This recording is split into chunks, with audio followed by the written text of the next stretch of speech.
जंगल की सच्ची दौलत। बहुत समय पहले की बात है, हिमालय की तराई में एक घना और रहस्यमय जंगल हुआ करता था। उस जंगल का नाम था हरितवन। वहाँ तरह तरह के पेड़, झाड़ियाँ और अनगिनत पशु पक्षी रहते थे। हाथी, बाघ, हिरण, बंदर, मोर और तोते सभी मिलजुल कर रहते थे। वहाँ का नियम बड़ा सीधा था, प्रकृति ही सबकी माँ है और सबको मिलकर उसकी रक्षा करनी है।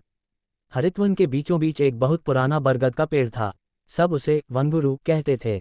वह पेड़ न केवल विशाल था बल्कि बहुत ज्ञानी भी था। हर समस्या का हल वही देता था। एक दिन जंगल में हलचल मच गई। दूर एक गांव से कुछ लकड़हारे आए और जंगल के किनारे पेड़ों को काटने लगे। जानवर घबरा गए। उन्हें डर था कि अगर इंसानों ने ऐसे ही पेड़ काटने शुरू किए तो उनका घर बर्बाद हो जाएगा। बंदरों का राजा बोला, हमें कुछ करना होगा। मोर ने सुझाव दिया, चलो वनगुरु के पास चलते हैं, वही कोई उपाय बताएंगे। सब जानवर वनगुरु के पास पहुंचे। वनगुरु ने शांत स्वर में कहा, डरने की जरूरत नहीं है। हमें अपनी बात इंसानों तक पहुंचानी होगी, लेकिन हिंसा से नहीं, समझदारी से। अगले दिन जानवरों ने मिलकर एक योजना बनाई। उन्होंने जंगल में एक जगह ऐसी सजाई कि वह एक सुंदर बगिया लगने लगी। रंग बिरंगे फूल, झरना और पेड़ों पर लटकते फल, सब कुछ मंत्रमुग्ध कर देने वाला। फिर उन्होंने वहां एक तख्ती लगाई, प्रकृति हमारी माँ है, इसे नष्ट न करें। इस जंगल में जीवन बसता है, कृपया इसे न उजाड़ें।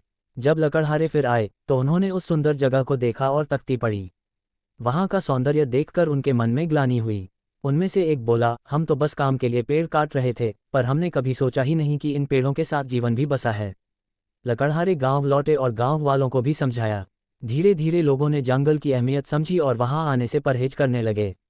हरितवन फिर से सुरक्षित हो गया।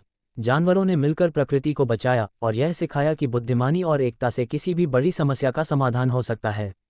सीख। प्रकृति हमारी सबसे बड़ी संपत्ति है। अगर हम उसका ध्यान रखेंगे तो वह भी हमें शांति, जल, हवा और जीवन देगी। जंगल केवल पेड़ों का समूह नहीं होता, वह जीवन का स्रोत होता है। अगर आप इस कहानी को किसी खास उद्देश्य जैसे स्कूल प्रोजेक्ट